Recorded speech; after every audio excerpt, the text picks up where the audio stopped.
Live.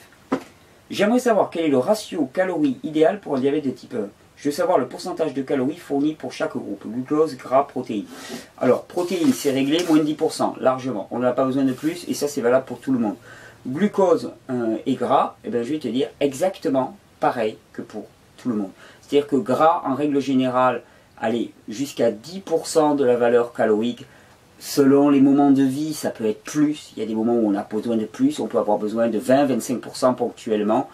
En règle générale, sur un global, 10% de la ration calorique en matière grasse est bienvenue.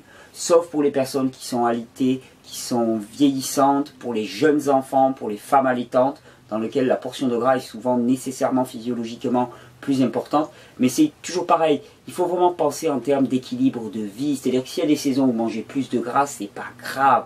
S'il y a des moments où vous en mangez moins, eh bien ça permet d'équilibrer tout ça. Ce qui est important, c'est de garder ce focus, c'est-à-dire que la nourriture normale de l'individu, ce sont les fruits.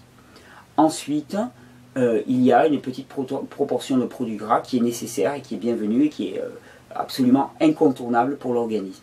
Et une petite portion d'acides aminés, plus que de protéines. Donc les acides aminés, tu les trouveras dans toutes les feuilles vertes, les jus de légumes, aucun problème de ce côté-là, c'est réglé. Pour ce qui est des acides gras, eh bien, dans les produits gras, les fruits gras en particulier, parce que les fruits oléagineux amènent en plus des protéines, ils sont beaucoup plus difficiles à digérer.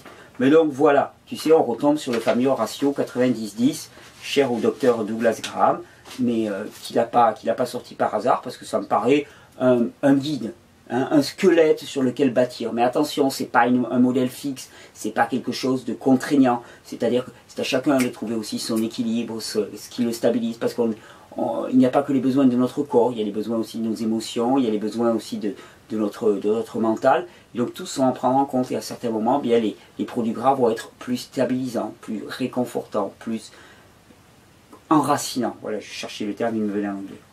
Voilà Eric, j'espère avoir répondu à ta question.